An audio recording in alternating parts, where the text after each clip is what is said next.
Oh man, should I buy a boat? No. Oh, sorry, I was dreaming about buying a boat. Welcome back, everybody.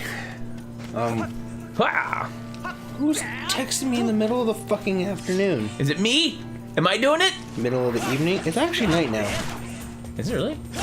It's like Oh, that's right. This guy like changes his mouth structure. it's post 6. Is the best way to put it.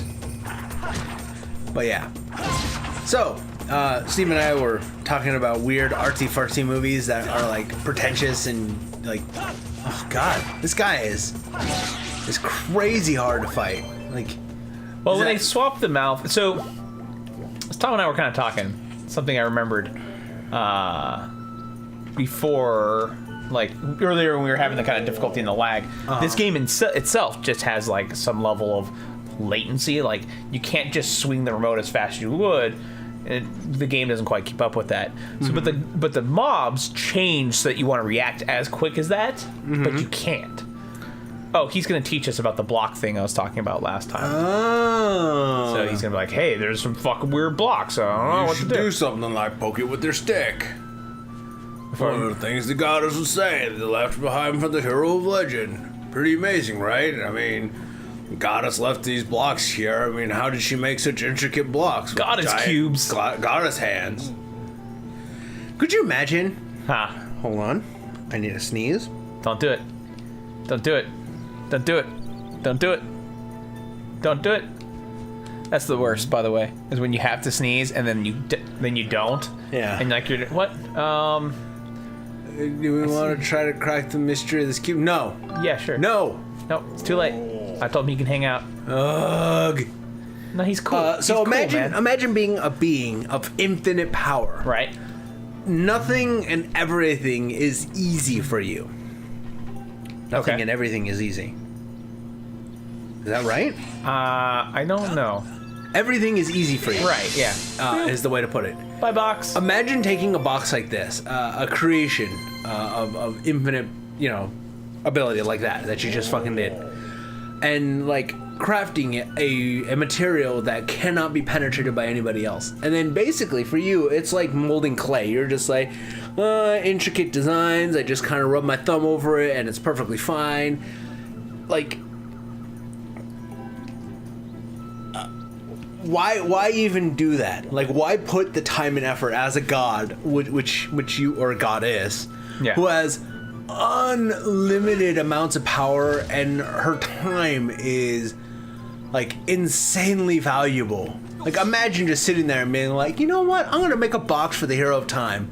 But you know what? They have to be beautiful and ornate, and they have to hold the symbol that the hero knows. Like, why go through the time to make something that beautiful, that ornate? Like, Counter question though.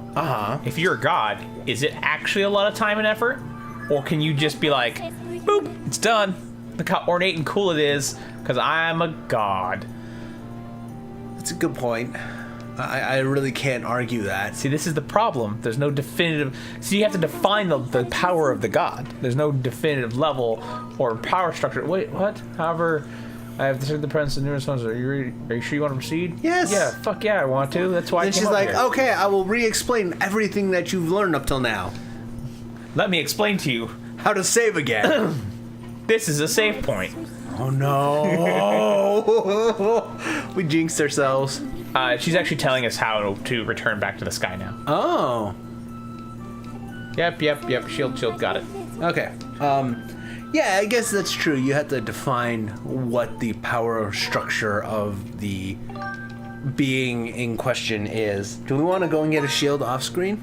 You want to do that? Nah, fuck it, yellow. All right, fuck it. No shield. I got this. We're gonna do a no shield run, everybody. I don't need no shields. The door is sealed shut. I think you have to zap it with your beam, don't you? I don't think so, actually. I think there's something I have to do. Let's try that. Nope. Okay. Yeah, I think there's like I think I have to like go up or something. Wait, how do you go up? There's no way to go up. Somewhere around here, there's a way to go. So Steve and I were talking about pretentious films and like the artsy fartsiness that is the bane. No, is it the bane, or would I say the curse of those who are artistic? we were looking at like movies like The Voices, and what was another one that we were looking at? I don't remember. Honestly, what was it? Oh man, it was a good one too, because I remember telling you. Oh, The Go-Getter. Oh yeah. For those of you who like Nick Offerman, go watch that movie. He's like in 7 different scenes. Also, oh, there it is. It's like we have to use that thing we were given. Yeah. Is it the sneeze? Did it come back? You gonna vomit? Please don't vomit. It was something worse, and I'm not gonna talk about it. So it has Nick Offerman in it, and he does all these different things, and it's this really good movie. But the thing about it is that's a very big turnoff for some people. It's kind of an artsy fartsy movie where Sure. it delves into things and it talks about certain things, and then it shows off like the beauty of humanity and the ugliness of humanity, and then it talks about all kinds of crap like that, and it gets very existential in some instances. But they like to do things in a very like artistic way, but it's not overbearing. But then it reminded me of this Ellen Page movie where there's a scene where she's running and it's like the screen, so it's a shot of her, and then the screen breaks up and it goes all the way to the upper left, and it's shrinking while it's doing this. It's doing like a pan with the screen to create a dark negative space inside the screen, and then that frame will suddenly freeze, and another window will pop up immediately to its upper right, and it'll have her moving, and then all of a sudden that one will freeze at a certain location, and then it'll break apart, and it does this for like 16 frames across, filling up the entirety of the screen. Jesus. And it's just her running. Oh God. And it's her running back to her house or something like that. I don't remember exactly what it was. But it was so pointless. Like, it really felt like this very pretentious kind of like, oh, look at how cool of a shot we're doing. Right, yeah. Like, oh my God, I'm so creative by doing this. It speaks of the memories and how people recall certain events, and how like the fragility of humanity and that kind of crap is what I expected to hear from the director. The fragility of humanity. And what upset me about that was like, as I've done more and more things in relation to like video editing and whatnot, I've been watching a lot of videos on it, and one of the things they talk about in like video editing is don't show excess bullshit like that. Right, yeah. Just Trim the fat, kill the baby, as they call it.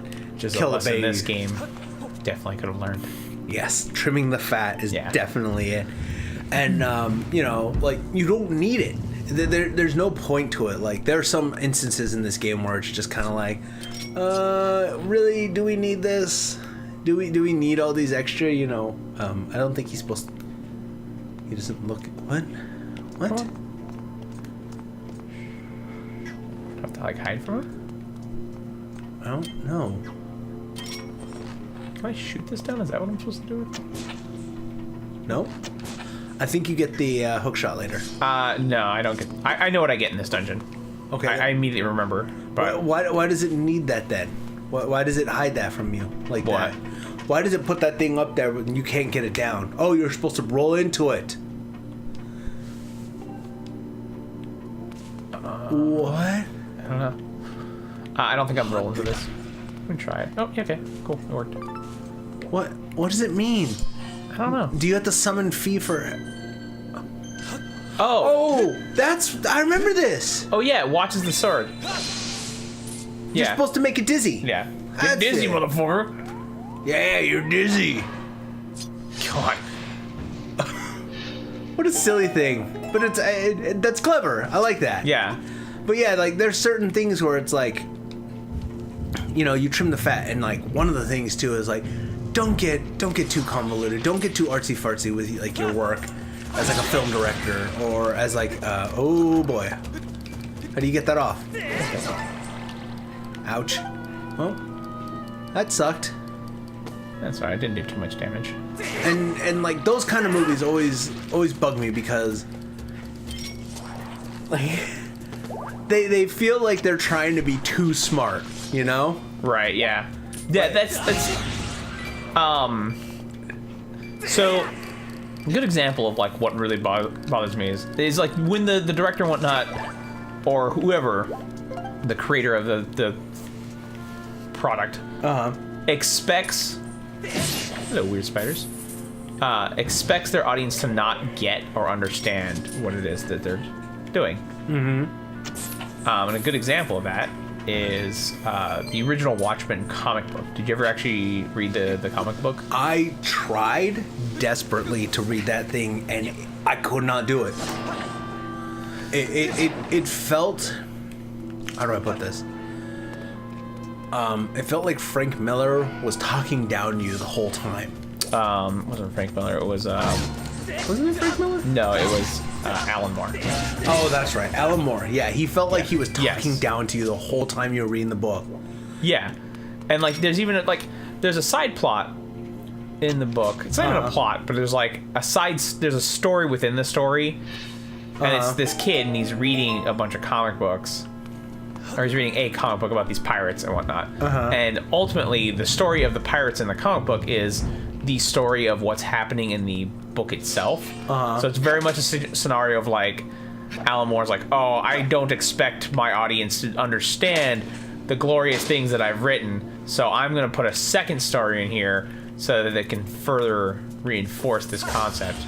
Oh, this Skulltula thing. I forget how to do this one. Ow, fucking dickbag. I think you're supposed to like attack to the side to spin him, and then thrust into his back as he's like spun around. Yes. There's definitely something I have to do to get him to spin around. You got a side slash, I believe it is. Yep, there it is. Okay.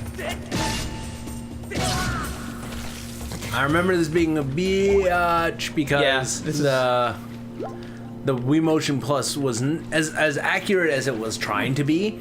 It really wasn't. Yeah. 100%. Oh, What's up there? I don't know. Oh, that's a thingy. Okay. It's what are those called? A trigger. Yeah. Boop. What are you gonna give me? Oh God, I am full of gas. Oh, you're gonna drown. Yay, drowning. Yeah, that's what I love. I love that drowned. But yeah, like Alan Moore very much is one of those like, I'm so intellectual and I'm so smart and you need to understand that. You're not going to understand the vision that I have for you. Like, no, Alan Moore, you need to understand that people are gonna get it and you're not actually as smart as you think you are. Yeah. Like, I understand the comment of, what is it? It's, I don't think I can get across here yet. It's something like, your audience is not gonna understand you or something like that. Or something is always smarter than you think they are. Yeah. And I really don't think that he understood that at all. I don't either. When he made Watchmen, because it is so unnecessarily complicated, and he really does just feel super arrogant, and Oh yeah. I can't like him for that. As much as I want to like his work, because his work is good. Like, 100%, I think that he does some really good stuff. But he also he comes off like the world's biggest douche. Also, look him up. He looks like a fucking wizard. Yeah, oh yeah, he's like... Alright, so I'm gonna raise the water level Like, again. he looks like Vermin Supreme, but without the hat. If any of you know who Vermin Supreme is... I do not. Thank you. We're gonna show Steve, so... when we come back, we will have more of this and hopefully less angry talks about art. Bye, everyone. Bye!